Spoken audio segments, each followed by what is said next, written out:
Hello दोस्तों, YouTube में आप लोगों का स्वागत है। आज मैं ओकाया का इन्वर्टर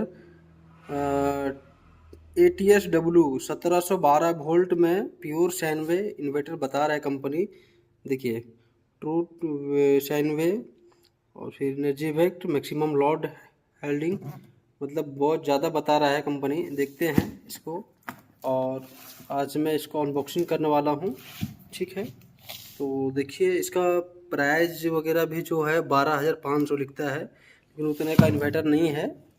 ठीक है, मैं इसको बताऊंगा इसका प्राइस कितना है पूरा लास्ट वीडियो में। और ये देखिए, ये रहा इन्वर्टर। इन्वर्टर क्या है, इसका वकाया का जो इन्वर्टर है बहुत ज़्यादा कंप्लेन आता है और बहुत ज़्यादा प्रॉब्लम है इसमें। वो उतने अच्छे से इसका जो इन्वर्टर का क्वालिटी होना चाहिए वो नहीं है। जो कंपनी बनाती है ना, तो ये इसका ट्रांसफार्मर एल्युमिनियम का बनाती है जो बार बार जलती है। और जैसे कि इसका मैक्रोटेक का भी इसी का शायद कंपनी है, सब ब्रांड है।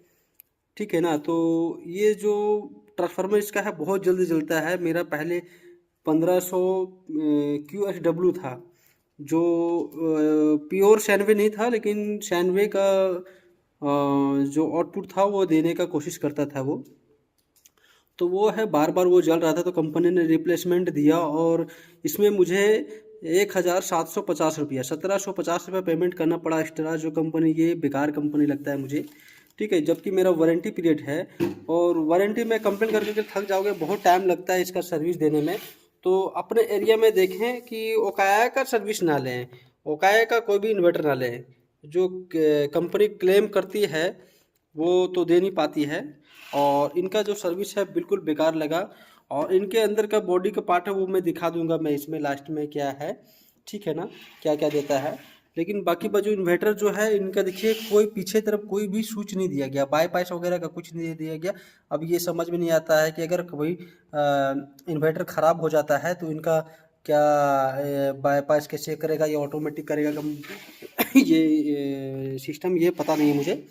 ठीक है, वो तो देखेंगे, लेकिन इतना जानता हूँ कि ओकाया का जो इन्वर्टर है वो अच्छा नहीं है, बिल्ड क्वालिटी अच्छा नहीं, इसका ट्रांसफार्मर अच्छा नहीं है, पीसीबी अच्छा नहीं है। ज़रा सा भी फ्लेक्सिबल बोल्ट वगैरह जो होता है उसके बाद में इसका ट्रांसफार्मर जल जाता है, इसका पीसीबी जल जाता है। तो चीप क्वालिटी का है ये वकाया कंपनी, बिल्ड क्वालिटी में बिल्कुल ध्यान नहीं देता है। इसका प्राइस भी बहुत ज़्यादा है। ठीक है ना, तो जिस हिसाब से कंपनी बोलती है भी, इसका मुझे ये इसका प्राइस पड़ा है 6,800 रुपया कंपनी ने जो बिल दिया है। बाकी बार इधर तो 7,000 7,500 ऐसा भी लेता है। ठीक है, तो अपने हिसाब से आप लोग देखें। और जो इन्वर्टर को मैं अब चालू करूँगा, इसको सेटअप करके उसके बाद चालू करके फिर आगे का मैं दिखाता हूँ। लेकिन मैं ये कहना चाहता हूँ कि इसका सर्विस बहुत गंदा है, बहुत ख़राब है। ठीक है ना,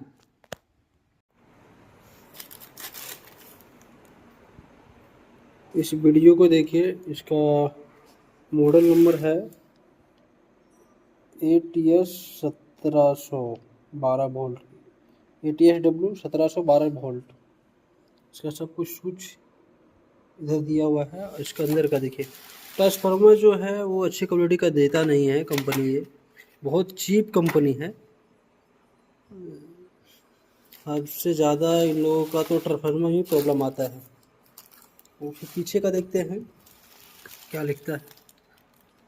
पीछे का देखिए 220 वोल्ट है, मॉडल नंबर वही है ATS-W, और 1450 भी है कैपेसिटी। 1160 वाट लोड लिख रहा है लेगा, लेकिन मुझे ये पता है ये कंपनी लिखता है लेकिन लेता नहीं है।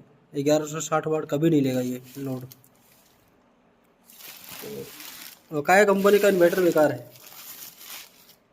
ये देखिए दोस्तों, ये मेरा ये लुमिनस का लगा हुआ है 150 बैटरी। इसको बैटरी को बढ़ाना है मुझे। और ये रह गया आपका काया का जो है,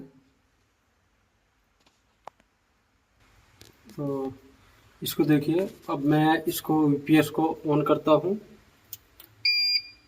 और ये देखिए यूपीएस ऑन हो गया।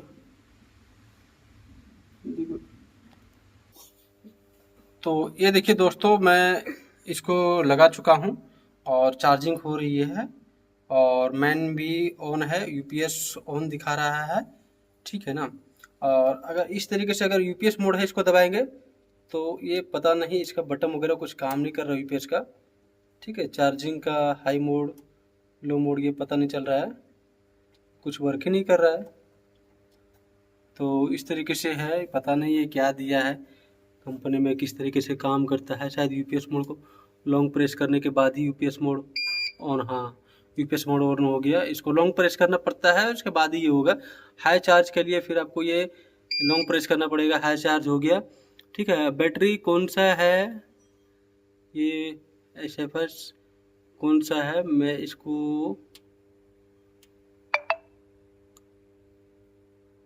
प्रेस कर रहा हूँ बट ये नहीं ले रहा है, शायद ऑटोमेटिक होता होगा, ठीक है। तो इस तरीके से जो है ये करके रखा हूँ यूपीएस मोड में, ठीक है। आप लोग जैसे कंप्यूटर वगैरह चलाना चाहे तो वो चला सकते हो। और इनका जो मैं पहले मेरा जो था QSW था 1500 इसी का था, जो ख़राब हो चुका था, बार बार उसका ट्रांसफार्मर और यूपीएस वगैरह जल जाता था, ठीक है ना। तो कंपनी में मैंने शिकायत किया तो रिप्लेसमेंट दिया, लेकिन पैसा उन्होंने 1750 रुपये लिया, जो बिल्कुल गलत है।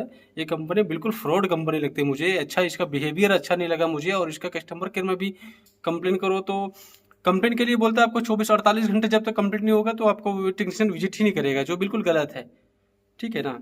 तो इनका वो सिस्टम है जो बिल्कुल गलत है। और मेरे से 1750 रुपये एक्स्ट्रा ले लिया गया, जबकि पहले 1400 सॉरी पहले 1250 VA का इन्वर्टर ये था, उसमें लोड लेता था शायद 1000 वाट लोड लेता था। अभी 1450 VA का दिया है, ये मॉडल है 1700, ठीक है ना। 1450 VA का दिया है, तो उन्होंने बताया कि 1160 वाट ऐसा या 1200 लेगा, वो मैं आपको दिखा चुका हूँ पहले ही, ठीक है ना।